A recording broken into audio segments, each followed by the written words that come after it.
Ethiopia oo ka mid ah wadamada caalamka ee aan lahayn badda ayaa xilligan wada diyaar garowga iyo dhismaha ciidan maareynis ah. Ethiopia waxay ku sheegtay ciidankan kuwa ka howlgali doona harada Tana ee dhacda gobolka Amxaarada sida ciidanka ka howlgala harada Victoria ee wadanka Uganda. balse ujeedku waa mid ka weyn harada Tana maxaa yeelay ciidamada badda ee ay doonayso inay dhisato. Tiradoodu waa 21,000 oo askari, waana in la eg ciidamada militariga active-ka ah ee xilligan isticmaalayaan dalalka Djibouti iyo Qatar. maalgelinta qorshahan waxaa iskala dowladda Imaaraadka Carabta oo u ballan qaaday Ethiopia lacag dhan 7 bilyan oo dollar si ay uga caawiyaan dhismaha ciidankan badda. sidoo kale Ethiopia waxaa loo ballan qaaday maraakiib isugu jirta kuwa qaada diyaaradaha dagaalka iyo kuwa loogu talagalay ciidamada mariniska. haddaba muxuu yahay qorshaha Imaaraadka? Imaaraadku wuxuu 2015 duulaan ku soo qaaday Babul Mandab isagoo ku nisracaadiyay caalamka dagaalka Yemen. Babul Mandab waa mid ka mid ah qadadka ugu saxmadda badan xagga maraakiibta, waxaana maalintii ka tallaabtaa 4 milyan oo barmiil oo shidaal ah.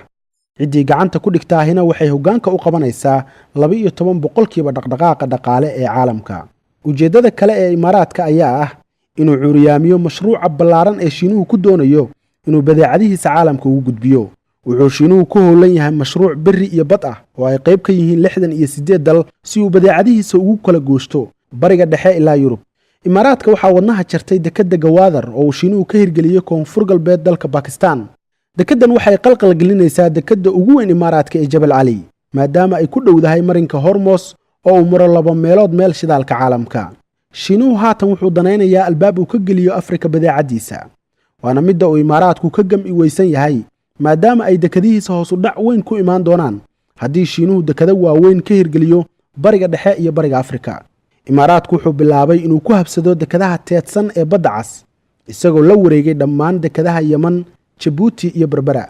laakiin waxaa heshiisyada uga baxeen Yemen iyo Djibouti. sidoo kale heshiiska Berbera ma ahan mid sharci ah marka loo fiiriyo diidmada baarlamaanka Soomaaliya, walow uusan weli dhaqan gelin oo uu sugayo saxiixa madaxweynaha Soomaaliya.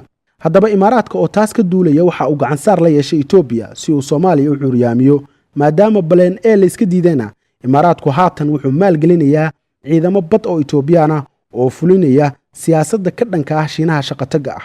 fulinta qorshahan Imaaraadku wuxuu bilaabay kolkii uu Ethiopia dekada Berbera ka siiyay saami dhan 19%, isla markaana uu Somaliland ku qanciyay in guud ahaan saamiga uu ku wareejin karo Ethiopia.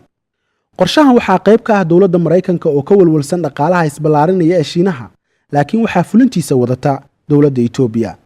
16 Juun ee sanadkii tagay waxaa magaalada Muqdisho ka degay Ra'iisul Wasaare Abiy Ahmed isagoo saacado gudahood madaxweyne Farmaajo kaga saxiixay heshiis 4 dekedood Ethiopia u ogolaanaya inay maalgashato.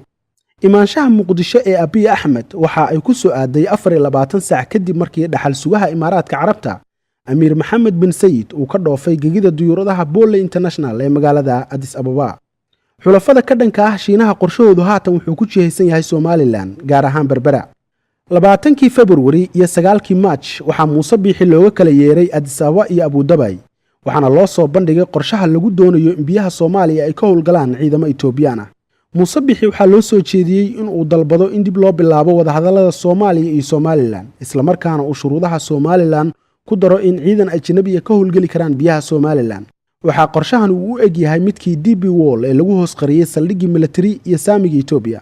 dhanka kale kama marno qorshahan dowladda Eritrea ee dagaalkii Khaliijka la safatay xulafada Sacuudiga iyo Imaaraadka. qorshuhu wuxuu yahay Abiy Ahmed iyo Asiyaas Safawarki inay si toos u hordhigaan madaxweyne Farmaajo heshiis ilaalinaya dhaqaalaha ka curan doona gobolka. waxaana qayb ka ah heshiiskan in ciidamo Ethiopian ay ka howlgalaan badda Soomaaliya.